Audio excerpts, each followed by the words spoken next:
আসন্ন পবিত্র রমজান উপলক্ষে নিত্য প্রয়োজনীয় ভোগ্য পণ্যের দাম যেন বৃদ্ধি না পায়, সাধারণ জনগণ যেন স্বস্তিতে এবং নিশ্চিন্তে তাদের নিত্য প্রয়োজনীয় দ্রব্য সামগ্রী ক্রয় করতে পারে, এই উপলক্ষে আমরা জেলা প্রশাসক স্যার ডাক্তার স্যারের নির্দেশক্রমে আমরা জেলায় যে স্পেশাল টাস্কফোর্স রয়েছে সেই টাস্কফোর্স এবং পবিত্র রমজান উপলক্ষে 3 সদস্য বিশিষ্ট অন্য আরও একটি স্পেশাল কমিটি গঠন করা হয়েছে।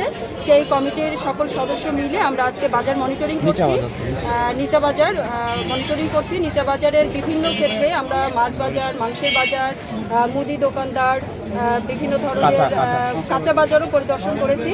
তো কোথাও কোথাও আমরা কিছু অসঙ্গতি লক্ষ্য করেছি, কোথাও কোথাও মূল্য তালিকা টাঙানো নেই, অথবা কোথাও ঠিক দামে পণ্য বিক্রি হচ্ছে না, এরকম বিভিন্ন অসঙ্গতি আমাদের সামনে চোখে পড়েছে।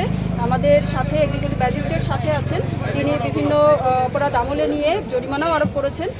সামনের দিনগুলো যেন আমাদের রোজাদাররা নিশ্চিন্তে যাপন করতে পারে, স্বস্তিতে তারা বাজারঘাট করতে পারে, এই উদ্দেশ্যে আমাদের কার্যক্রম অব্যাহত থাকবে, আমাদের অভিযান প্রতিনিয়ত চলতে থাকবে। আজকে আমরা বাজার পরিদর্শন করার সময় যেটা বুঝতে পেরেছি দোকানদারদের কাছ থেকে শুনে, যে তাদের কাছে যে ডিস্ট্রিবিউটররা সয়াবিন তেল, বিশেষ করে বোতলজাত সয়াবিন তেল সরবরাহ করে থাকেন, তাদের কাছে ঘাটতি রয়েছে, এই কারণে তারা রীতিমতো সাপ্লাই দিতে পারছে না, এই কারণে দোকানেও সাপ্লাই কম। তবে এই বিষয়টা আমরা মনিটরিং করব, ঊর্ধ্বতন কর্তৃপক্ষকে অবহিত করব, যেন বাজারে স্বাভাবিকভাবেই ভোজ্য তেল বা সয়াবিন যে বোতলজাত সয়াবিন তেল